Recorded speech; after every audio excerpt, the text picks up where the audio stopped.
位伫安南区本源寮占地将近30公顷的天马电台，因为时空背景的变迁，经过地方的努力拆迁以后，原本想讲会用来创造地方的发展甲繁荣，不过拆迁以后却一定下咧。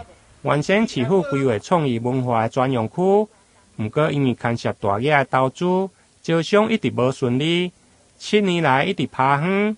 对此，当地园长甲园东里长透过立委陈定辉来တင်情，希望市府会用来加紧脚步。强制征收地价真甲阮本来放安尼，互百姓人错啊个啊，所以讲啊，互恁征收去，真放安尼，我无人咧使用。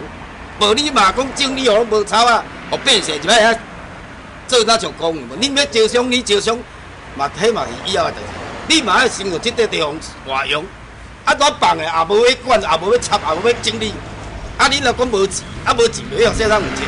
地方说，以你个安尼继续去啊，安尼一当、两当、三当、四当，我相信你们也没有办法有所谓的时程表啦，因为这是招商嘛，而且重点是你嘛还没规划，讲这是要做啥物嘛？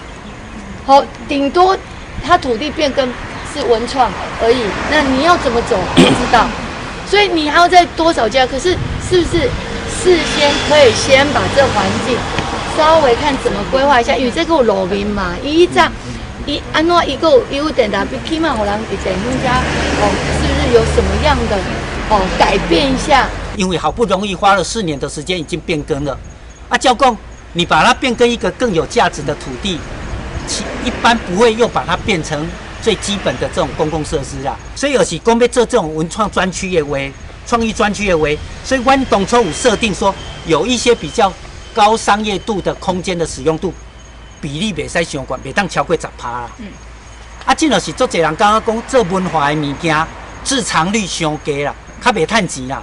所以希望讲，阮啊商业的部分的比例，是毋是会当个提高讲，比如讲20%，互因有拄这个其他会当趁钱的部分摕倒来补。啊，这个部分嘛有参国产署在讨论。这个部分应该也有机会去做一些调整。